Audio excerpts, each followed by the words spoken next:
On today's factory farms, animals are crammed by the thousands into filthy, windowless sheds and stuffed into wire cages, metal crates, and other torturous devices.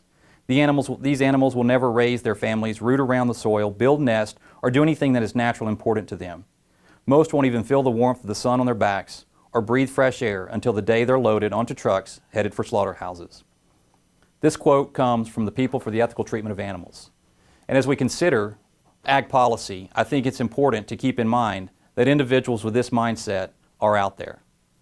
So maybe we have to ask the question, why do we have ag policy?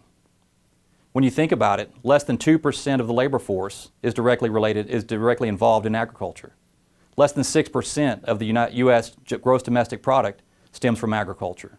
In recent years, the average farm household income is often cited to be higher than that of the average American. All of these reasons are used by opponents of ag policy. However, it's important to remember the history of agricultural policy. If we think about it going back many, many years, agriculture is part of the fabric of the United States. The U.S. started as an agrarian society, relying heavily on agriculture for both domestic purposes and exports. Farm groups coming together, working together so that they maintain a foothold in Washington, D.C. as it relates to agricultural policy.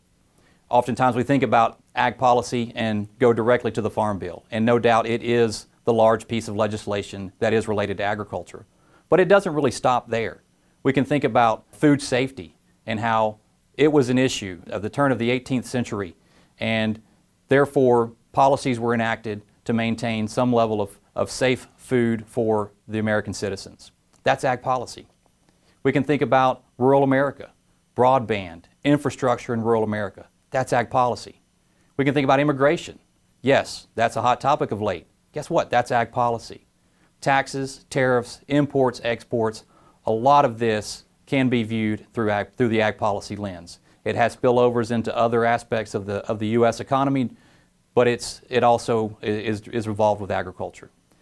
And farm groups in the United States are working together to make sure that ag is not forgotten about. So I'll end with this. Cultivators of the earth are the most valuable citizens. They are the most vigorous, the most independent, the most virtuous, and they are tied to their country and wedded to its liberty and interest by the most lasting bonds. That quote is from Thomas Jefferson.